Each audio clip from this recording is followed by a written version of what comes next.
ماشاء اللہ لگانے کی وجہ سے اس ادارے کے اندر بھی اب وہ ڈسپلن، وہ طاقت جو پاکستان بننے کے بعد تھی، وہ 40-50 سال میں اب وہ طاقت بھی نہیں رہی.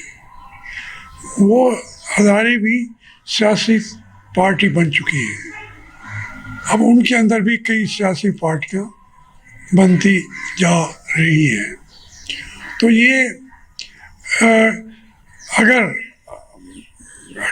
یہ مسائل کا حل چاہتے ہوں تو اس کا ایک ہی ہے مسئلہ کہ یہ غیر جانبدارانہ انتخابات کرائیں. یہ کہنا کہ اب یہ اب اگر ہم نے کرائے تو جو وقت مقررہ ہے اس میں جسٹیفیکیشن جو آ جاتی ہے. اب نیچے پی ڈی ایم کی حکومت ہے، عمران خان صاحب ہیں، وہ عمران خان کے بھی چند باتیں جو ہیں جس میں وہ جسٹیفیکیشن ہیں، لیکن جو پارٹی مل کے انہوں نے بنائی ہے وہ جب کہتے ہیں کہ جو وقت مقررہ ہے اس کو ڈسٹرب کیوں کرتے ہیں خان صاحب، وہ ایک بحران کے اندر اور بحران کیوں کھڑا کرتے ہیں، اسمبلیاں کیوں توڑتے ہیں. تو وہ وقت سے پہلے کا الیکشن جو ہے وہ بھی ایک اور بحران کا وجہ بن سکتا ہے. تو اس لیے یہ حل جو ہے ایک ہی ہے، بس وہ ہے الیکشن کرائے جائیں. اچھا 30 اپریل کو جو الیکشن کا جو ہے تو یہ مناسب وقت ہے 30 اپریل کو الیکشن ہونے چاہیے؟ دیکھیں میں تو کہہ رہا ہوں کہ الیکشن جو ہے جب اسمبلی ٹوٹتی ہے تو وہ 90 کے دن کے اندر آئین کے مطابق رستہ ہی ایک ہے، لیکن وہ رستہ جو ہے دشوار گزار بنا دیا گیا ہے. اگر اب ہم کرائیں گے 30 اپریل کو تو وہ ایک اور پاکستان کے لیے ایک اور بحران پیدا ہوگا. نہیں کراتے تو اس بحران کا حل نہیں مل رہا. اس کا سب سے پہلی بات تو ہے کہ فوج جو ہے، جو ادارے ہیں، فوج ہے، وہ ہم سے الگ بیٹھے، ہمیں آپس میں بات کرنے دیں، ہمیں مل بیٹھنے دیں. عدلیہ بھی جو ہے وہ کسی کے ہاتھوں میں نہ کھیلے. لیکن یہ تو ایک ہماری خواہشیں ہیں، جو ہمارے اندر کی خواہشیں ہیں، جو حالانکہ جمہوری خواہشیں ہیں، لیکن خواہشیں پیدا ہوتی ہیں اور پھر دم توڑ جاتی ہیں. الیکشن ان کو لامحالہ کیا ہو سکتا ہے کہ ایک مہینہ یہ عمران خان 2 مہینے آگے چلے جائیں، وہ 2 مہینے پیچھے چلے جائیں، پھر بھی الیکشن تو کرانے ہیں. تو 2 مہینے سے کوئی فرق نہیں پڑتا. میں تو اس کا حل یہی سمجھتا ہوں کہ الیکشن الیکشن الیکشن، اور وہ ان کو کرانے چاہیے ہر قیمت پہ. اچھا ہاشمی صاحب، پنجاب اسمبلیاں توڑی اس دور میں 2 صوبوں کی، تو یہ مناسب تھا اسمبلیاں توڑنا، یا اسمبلی توڑنے کے علاوہ بھی کوئی راستہ تھا ان کے پاس؟ نہیں، یہ عمران خان نے کوئی کا جو ہمارا آئین ہے وہ اس کی روح کو جانتے ہی نہیں ہے، لیکن طاقت ان کے پاس تھی. انہوں نے اپنے وزراء اعلیٰ کو کہا کہ توڑ دو. اب اس کے اوپر بھی ایک بات ہے کہ اگر کوئی کہے، وہ تو بے نظیر صاحب کی حکومت آئی تھی، انہوں نے ظفر اللہ جمالی صاحب کو حکم دے دیا کہ آپ بلوچستان کی اسمبلی توڑ دیں. تو وہ عدالت میں چلے گئے لوگ. جمالی صاحب نے تو توڑ دی، لیکن عدالت نے کہا کہ نہیں، یہ کسی کے کہنے پہ نہیں توڑی جا سکتی. اب عمران خان نے اس کے اندر بھی ایک اور کرائسس کھڑا کر دیا ہے. میں تو آپ کو یہی عرض کر رہا ہوں نا کہ اب وہ آئین کی روح کوئی نہیں جانتا، وہ اس نے توڑ دی. اب اس سے ملک عذاب میں آیا ہوا ہے. تو پھر چلو اس کا یہی حل نکالیں کہ 2 مہینے آگے 2 مہینے میں پیچھے، اور انتخاب کرا کے اگر